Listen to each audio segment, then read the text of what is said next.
internet in 2016 today, and that's a huge amount. And it's almost contributing to 13.5% of world population. So, insurance.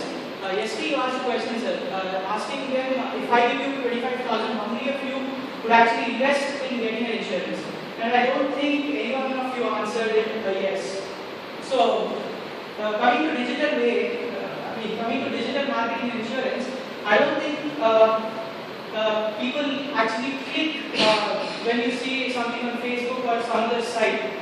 Because from childhood we've been taught that man-to-man connection is better than digital. Just student selection only. Just 2 minutes, 15 minutes like. No, digital is also important, but traditional is the no best. problem, sir. No problem. Because we know everything. Thank you, sir. In personal, and we understand what they exactly want from us and what the insurance policy is going to say.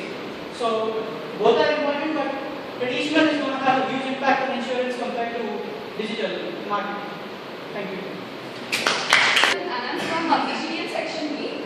What actually is digital marketing and what actually is insurance are two different things, and you need to also know the particular meanings. You have to be aware of what exactly is insurance. So first of all, when you don't know what exactly is insurance, there's obviously no chance that you will go and you will invest in something like that.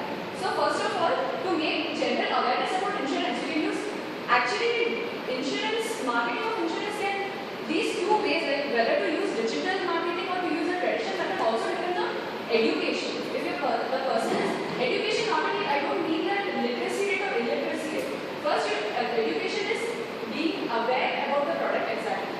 What exactly is insurance? You should be aware of it. So people, when they want to invest into something like insurance, they first go and browse on the internet like what is insurance. So because for that to browse, during that time to know the meaning of insurance. If it is there in the website, you will get it. If it is there in the website, you know the meaning of insurance. So here digital marketing comes into play. Like people, they write down blogs. What exactly is insurance? Where it is used. Also the type of insurance also influences the type of insurance influences which marketing method to be used. Like if it is like our other friend, one of your friends told that if it is a general insurance or life insurance obviously needs a traditional approach because the person needs to be made aware and also know the benefits of the product. So it is traditional method should be used. Also for education, like I told, and then insurance for the type of insurance. So blogging is more important. Blogging comes into play in digital marketing during this insurance. Sometimes generally what happens is in life insurance when you're using traditional marketing also, people when